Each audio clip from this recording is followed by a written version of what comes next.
De stand van zaken is dus dat het proces niet is afgelopen en dat het verder gaat en dat het dus weer bij de rechter terechtkomt. En dat betekent dat wij daar als parlement niet mee bezig zijn.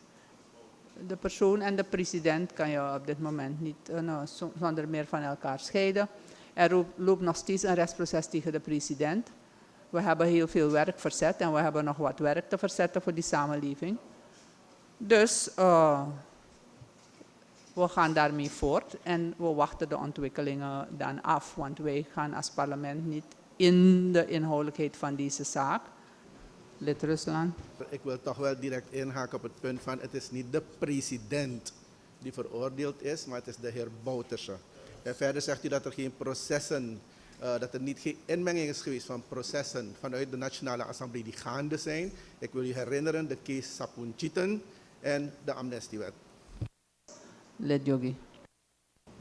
Bedankt, voorzitter. Voorzitter, het doet mij goed om te horen, voorzitter, zeker van de kant van de coalitie, dat wanneer een zaak bij de rechter is, voorzitter, wij dat niet bespreken, zeker inhoudelijk niet bespreken. En ik stel voor, voorzitter, dat we ons best doen hier in het parlement om dit en deze gedachte te continueren, voorzitter. Omdat wij momenten hebben meegemaakt waar zaken bij de rechter lagen. Bijvoorbeeld, waar is ingegrepen om de amnestiewet te behandelen in het parlement. Waar is ingegrepen om de wet op de waar ingegrepen is, voorzitter, om de terugroepwet te behandelen, voorzitter. Voorzitter, ik ben blij met het inzicht dat hier aanwezig is, voorzitter, dat wanneer zaken bij de rechter liggen, wij onze handen afhouden, voorzitter, en dat wij, ik stel voor, voorzitter, dat we deze orde handhaven, voorzitter. Niet alleen voor vandaag en morgen, voorzitter, maar laat dit de orde zijn van het parlement, voorzitter. Duidelijk. Laat mij als vanuit de leiding antwoord geven. Leden, mag ik uw aandacht? Bangje Bruno. Leden, mag ik uw aandacht? Laten we zo rustig... Leden! Laten we zo rustig mogelijk blijven. Lid Santoki. Er wordt in de brief melding gemaakt dat de president van de Republiek Suriname veroordeeld is. Uit geen enkel vonnis blijkt dat. Uit vonnis blijkt namelijk dat er x aantal personen veroordeeld zijn en x aantal personen zijn vrijgesproken. En dat er 1 persoon is veroordeeld die nu de functie van de president heeft, voorzitter. Dat is 1. Tweede, voorzitter, er staat in de brief namelijk dat door het inzetten van verzet, dat het gewezen vonnis van rechtswege is geschorst en dus thans geen enkel rechtsgevolg heeft, voorzitter. Voorzitter, dit is onjuist. Dit is juridisch niet correct, dat is ook in strijd met onze wetgeving, voorzitter. Wat correct is, voorzitter, is namelijk dat het vonnis haar rechtskracht behoudt, maar de tenuitvoerlegging van het vonnis wordt opgeschort, voorzitter. Gaat u gang, lid Belvoor. Voorzitter, artikel 365 praat over binnen 2 maanden nadat het verzet is gedaan, wordt de zaak door een dagvaarding vanwege de vervolgingsambtenaar aan de veroordeelde betekend aanhangig gemaakt ter terechtzetting van het gerecht dat het vonnis bij verstek gewezen heeft. Met andere woorden, de status van meneer Bouterse nu is veroordeeld. We kunnen niet met zo iemand als president, voorzitter. Voorzitter, ik vraag u het daarheen te leiden dat de president het ambt overdracht conform artikel 98 lid D van de grondwet, voorzitter. We hebben nu iemand die veroordeeld is conform de wet, voorzitter, die het ambt van president bekleedt, voorzitter. Het is duidelijk.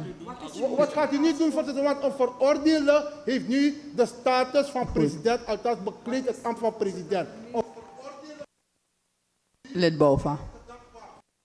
Zelf mensen van die zijde of deze zijde weten dat dit slechts een komma is, dus nog lang geen punt, voorzitter. En wij bekijken hoe het proces zich voltrekt. Tegelijkertijd, in politicis, laat het duidelijk zijn, voorzitter. En we horen daar de oproep van het lid Belvoor van ja, we kunnen niet verder. Laat hij die boodschap brengen naar het volk die hier de president in grote getallen heeft gekozen, voorzitter. De 35.000 stemmen, niet eens een fractie daarvan, heeft meneer Belvoort kunnen opbrengen. De duizenden mensen die nog steeds staan achter de president en achter de partij van de president. Dat is een politiek antwoord. Dat is een Dank u politiek wel. antwoord. Mag ik afronden, voorzitter? Ja, u Dat moet is een afronden. politiek antwoord, maar het juridisch U moet afronden. proces, Mag het voorzitter, lid ik word afronden, want hij kan niet afronden. Ik word afgeleid. Ik word afgeleid. Hij kan niet praten toch, dus ik wil hem laten afronden, maar u stoort hem. Lid Bouva, kunt u afronden en over de case afronden? We hebben over een brief die we hebben gekregen, binnengekregen en rondaf. Ja, inderdaad, voorzitter. De correctie om niet te reageren op de roemers is op zijn plaats. Laat me kijken naar de brief. De brief is een verduidelijking van wat we hier als protocol hanteren. Dat wanneer zaken nog aanhangend zijn, dat we de zaak rustig juridisch een beloop laten, voorzitter. En voortgaan met het werk dat we hier Dank doen. u wel. Dank u wel. Vicepresident wil het woord. Dank u wel, voorzitter. Ik zie dat er wat onduidelijkheid is, maar ik zie dat de mensen niet goed lezen.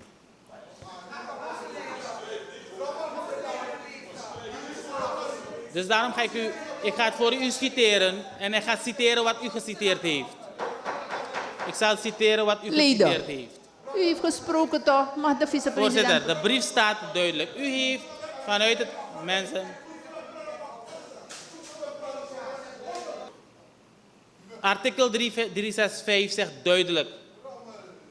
Zaak aanhangig gemaakt. Lid Belfort. En u bent jurist. En dan weet u dat als een zaak aanhangig gemaakt wordt, de zaak opnieuw begint en de persoon de status heeft van verdachte. Dat is logisch. Dus leest u dat goed. De heer Santokki zei trouwens ook, als het vonnis, de heer Santokki zegt het heel mooi. Hij zegt, de zaak heeft rechtskracht. En hij zegt, niet ten uitvoeren gelegd kan worden. Nou, dat betekent niet ten uitvoeren leggen. Leden, kan de vicepresident praten? Niet ten U moet uitvoeren uw mond leggen. houden tot hij klaar is. Gaat u Hij gang, zet zijn oor, daarom vicepresident. moet hij niet. Gaat u gang. Maar als u zelf zegt, als het vonnis niet ten uitvoeren gelegd kan worden, wil dat zeggen dat het van rechtswege geschorst is. Goed. En dan automatisch, Ja. dat betekent dat er geen rechtsgevolg is. Dus ik zie dat u allemaal jurist zijn geworden.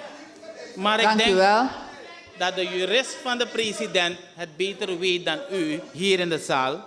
En ik denk dat u terug richten aan de jurist of terug een brief kunt richten met uw bezwaren. En dan krijgt u het juridisch antwoord. Dank u wel.